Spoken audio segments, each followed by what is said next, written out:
va parler des PGE, parce que ça, c'est une source d'inquiétude majeure, les PGE, ces fameux prêts garantis par l'État, qui sont devenus un fardeau pour 350 000 petites entreprises.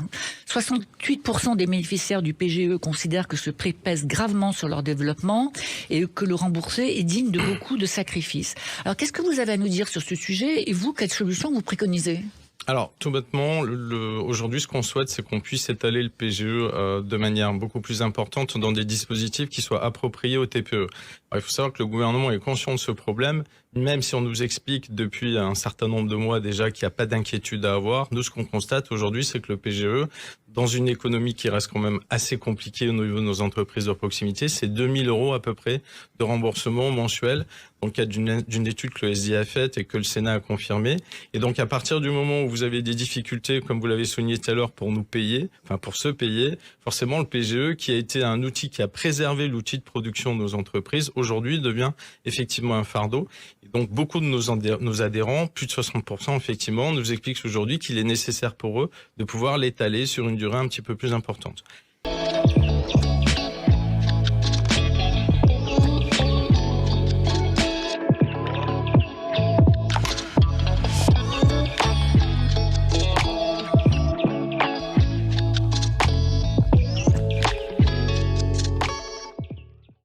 Pourtant, des assurances existent pour garantir un revenu en cas de perte d'emploi, mais seul 1% des patrons y souscrivent. Les autres y voient souvent une charge jugée trop coûteuse. Parfois, dans les montants que pouvaient nous remonter nos adhérents, on se trouvait à des mensualités entre 800 et 1 000 €, ce qui n'était clairement pas supportable mensuellement pour une entreprise et encore plus dans le contexte économique. Chaque jour, 140 chefs d'entreprise perdent leur activité, souvent des petits patrons de l'hôtellerie ou de la construction.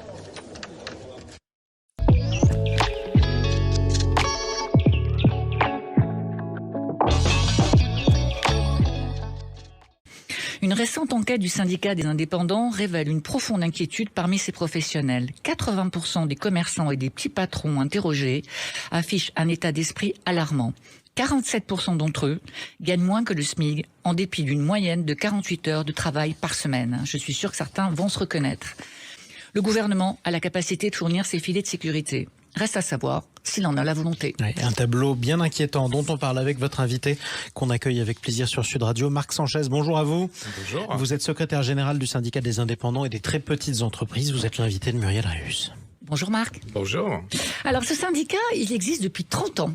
Exactement. Et donc ma question, c'est pourquoi l'avoir créé à cette époque ? Qu'est-ce qui s'est passé il y a 30 ans pour que vous ayez ressenti la nécessité de créer ce syndicat pour des commerçants, pour des artisans et du commerce de proximité ? Tout simplement parce qu'à l'époque, on considérait que nos entreprises, c'est-à-dire les moins de 10 salariés, n'étaient pas suffisamment représentées dans les organisations dites représentatives. Je pense notamment au MEDEF, à la CPME et à l'UDP. Enfin, à l'époque, c'était l'Union des artisans. Et donc, on a voulu en fait monter une organisation qui soit spécifique aux problématiques des moins de 10 ou des moins de 5 salariés, de manière effectivement à apporter à la fois un service à nos adhérents, avec des équipes donc de juristes qu'on met à leur disposition, qui peuvent les conseiller dans le cadre de leurs problématiques quotidiennes, où ils peuvent nous contacter, et en même temps aussi s'appuyer sur ces constats et ces solutionnements de problématiques pour construire des revendications qui puissent être adaptées à l'échelon de nos entreprises. Bonsoir à toutes et à tous. Comment vont les très petites entreprises ? Comment vont les indépendants, les artisans, les commerçants ? On parle de tout ça avec notre invité. Bonsoir Marc Sanchez. Bonsoir. Vous êtes secrétaire général du SDI, le syndicat des indépendants et des TPE. Vous représentez les entreprises de moins de 20 salariés. Vous comptez 25 000 adhérents. Dans quel état d'esprit sont-ils, ces dirigeants de très petites entreprises en cette fin d'année ? Écoutez, si j'étais pessimiste, je dirais très affecté. Sans beaucoup de perspectives en termes de développement, de chiffre d'affaires, malgré une période de fête qui effectivement aujourd'hui monte un petit peu en puissance, mais de manière générale, effectivement, on a des chefs d'entreprise qui sont presque un peu au bout du rouleau, je pourrais qualifier un petit peu leur état d'esprit de cette manière, mais qui restent quand même un peu résilients. Oui, vous dites Ils si n'ont pas le j'étais choix. pessimiste. Oui, Donc, si je suis optimiste, effectivement, ce qu'on regarde dans nos baromètres, c'est qu'on voit quand même qu'il y en a presque plus de la moitié qui restent quand même assez confiants pour l'exercice 2024, mais pas confiants par rapport à des facteurs économiques, mais confiants parce qu'ils n'ont pas le choix. Parce que souvent, effectivement, leur entreprise, c'est leur vie. Ils y ont beaucoup mis de l'argent personnel, du temps, de l'énergie, des idées, de l'influx. Et donc, forcément, on n'a pas le choix de reculer. On peut qu'avancer. Donc, de ce point de vue-là, on va dire qu'on doit rester optimiste. vous disiez au bout du rouleau, Emmanuel Macron a lancé un appel en novembre dernier à ceux qui voudraient arrêter, faire une pause dans les réformes alors que le taux de chômage est passé à 7,4%. Réveillez-vous, dit le chef de l'État. Vous, Marc Sanchez, vous avez répondu en disant nos chefs d'entreprise sont réveillés et beaucoup n'arrivent plus à dormir. Qu'est-ce qui vous empêche de fermer l'œil ? Aujourd'hui, ce qui nous empêche de fermer l'œil, comme je vous l'ai dit tout à l'heure, c'est la dégradation de la situation économique de nos entreprises, très clairement. On a aujourd'hui 8 chefs d'entreprise sur 10 qui considèrent effectivement qu'ils n'ont pas de perspective. Ils voient effectivement les charges qui se cumulent de plus en plus, énormément de difficultés à rembourser notamment ce qu'on appelle les charges Covid, c'est-à-dire PGE, étalement URSSAF. Les prêts garantis par l'État. Exactement, oui. Et puis ensuite, tout ce qui concerne les augmentations énergétiques qui les ont affectés sur 2023. Et de l'autre côté, une inflation qui, obère la consommation de plus en plus. On constate aussi des changements de comportement de la part des consommateurs.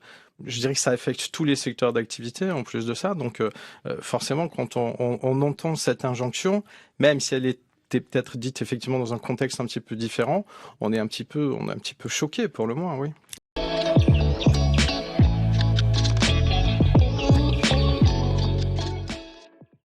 Le chiffre d'affaires, vous nous parlez des soldes, parce que les soldes, Emmanuel, commencent demain. Le moins qu'on puisse dire, c'est que chez les petits commerçants, le cœur n'y est pas. J'ai presque envie de vous dire que ça démarre dans l'indifférence générale. Ouais. Ces soldes. Non, c'est vrai que le cœur n'y est pas chez les petits commerçants. C'est ce que montre une étude que vient de réaliser le syndicat des indépendants et des très petites entreprises. Plus d'un tiers des commerçants vivent les soldes comme une corvée, comme une contrainte, et plus des 2 tiers ne ressentent plus d'attente particulière de leur clientèle. Et c'est vrai que 25% seulement des consommateurs comptent se tourner vers les petits commerçants. Aujourd'hui, les soldes n'ont plus l'attrait qu'elles pouvaient avoir précédemment du fait des promotions importantes qui peuvent exister en amont. Je pense notamment à toutes les opérations de promotion du e-commerce ou de la grande distribution à travers les opérations comme le Black Friday, etc.